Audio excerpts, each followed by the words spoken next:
आजादी के बाद कांग्रेस की सरकारें जो 60-65 साल तक सरकार में रही है, उनके भ्रष्टाचार की लंबी लिस्ट है।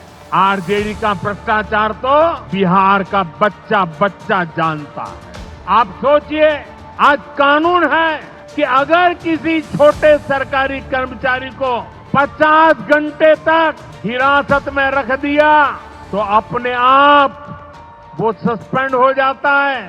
लेकिन अगर कोई मुख्यमंत्री है, कोई मंत्री है, कोई प्रधानमंत्री है, तो वो जेल में रह करके भी सत्ता का सुख पा सकता है। नेताओं का अगर यही रवैया रहेगा तो ऐसे भ्रष्टाचार के विरुद्ध लड़ाई कैसे लड़ी जा सकती है। लेकिन अब भ्रष्टाचारी जेल भी जाएगा और उसकी कुर्सी भी जाएगी।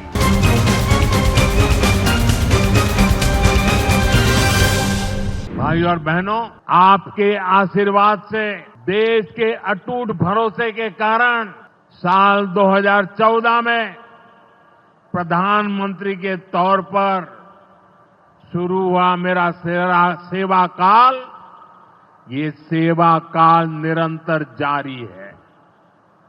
इतने वर्षों में हमारी सरकार पर भ्रष्टाचार का एक भी दाग नहीं लगा। जबकि आजादी के बाद कांग्रेस की सरकारें जो 60-65 साल तक सरकार में रही है, उनके भ्रष्टाचार की लंबी लिस्ट है। आरजेडी का भ्रष्टाचार तो बिहार का बच्चा बच्चा जानता है। मेरा साफ मानना है कि भ्रष्टाचार के विरुद्ध लड़ाई को अगर अंजाम तक पहुंचाना है तो कोई भी कार्रवाई के दायरे से बाहर नहीं होना चाहिए। आप सोचिए, आज कानून है कि अगर किसी छोटे सरकारी कर्मचारी को 50 घंटे तक हिरासत में रख दिया तो अपने आप वो सस्पेंड हो जाता है। ड्राइवर हो, छोटा क्लार्क हो, प्यून हो, उसकी जिंदगी हमेशा हमेशा के लिए तबाह हो जाती है। लेकिन अगर कोई मुख्यमंत्री है, कोई मंत्री है, कोई प्रधानमंत्री है, तो वो जेल में रह करके भी सत्ता का सुख पा सकता है। ये कैसे हो सकता है? हमने कुछ समय पहले ही देखा है कि कैसे जेल से ही फाइलों पर साइन किए जा रहे थे, जेल से ही सरकारी आदेश निकाले जा रहे थे। नेताओं का अगर यही रवैया रहेगा तो ऐसे भ्रष्टाचार के विरुद्ध लड़ाई कैसे लड़ी जा सकती है।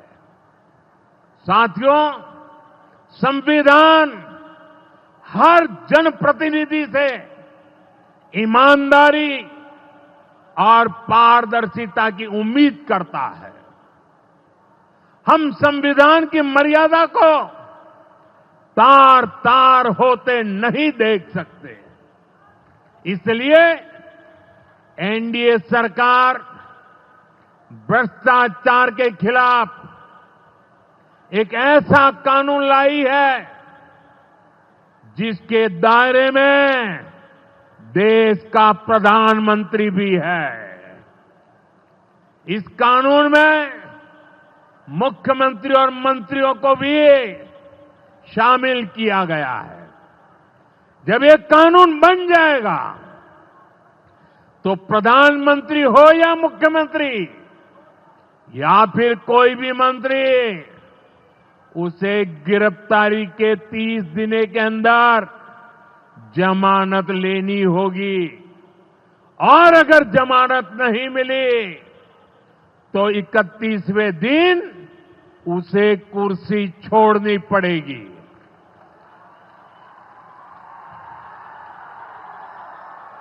आप कहिए भाइयों, जो जेल जाए उसने कुर्सी छोड़नी चाहिए कि नहीं छोड़नी चाहिए? क्या वो कुर्सी पर बैठे रह सकता है क्या? क्या वो सरकारी फाइलों पे साइन कर सकता है क्या? क्या जेल में से कोई सरकार चला सकता है क्या? और इसलिए ऐसा सख्त कानून बनाने की तरफ हम आगे बढ़ रहे हैं। लेकिन साथियों, ये आरजेडी वाले, ये कांग्रेस वाले, ये लेफ्ट वाले इस कानून का विरोध कर रहे हैं। ये बहुत गुस्से में है और कौन नहीं जानता उनको किस बात का डर है। जिसने पाप किया होता है वो अपने पाप को दूसरों से छुपाता है, लेकिन खुद को भीतर से जानता है कि क्या खेल खेला है। इन सब का भी यही हिसाब है। ये आरजेडी और कांग्रेस वाले कोई बेल पर बाहर है, कोई रेल के खेल में अदालत के चक्कर लगा रहा है, और जो जमानत पे बाहर घूम रहे हैं भी आज इस कानून का विरोध कर रहे हैं। इन्हें लगता है कि अगर जेल चले गए तो इनके सारे सपने चकनाचूर हो जाएंगे, और इसलिए सुबह शाम ये लोग मोदी को भांति भांति की गाली दे रहे हैं और इतने बौखलाए हुए हैं कि इस जनहित के कानून का विरोध कर रहे हैं। हमारे राजेंद्र बाबू, बाबा साहब आंबेडकर ने कभी सोचा भी नहीं था, कभी कल्पना भी नहीं की होगी कि सत्ता के भूखे लोग भ्रष्टाचार करेंगे और जेल जाने पर भी कुर्सी से चिपके रहेंगे। लेकिन अब भ्रष्टाचारी जेल भी जाएगा और उसकी कुर्सी भी जाएगी।